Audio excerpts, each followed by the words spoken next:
Hello everyone, मेरा नाम है शफ़ी मोहम्मद और आप देख रहे हैं स्टेक वर्ल्ड।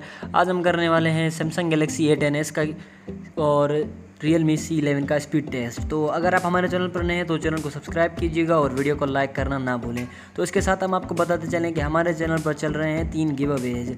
सैमसंग गैलेक्सी एक है इन्फिनिक्स नोट 7 का और दूसरा C11 का मिलेगा और तीसरा आपको हेलो स्मार्ट वॉच का मिल जाएगा। अगर आपको इनमें पार्टिसिपेट करना है तो लिंक आपको नीचे डिस्क्रिप्शन में मिल जाएगा।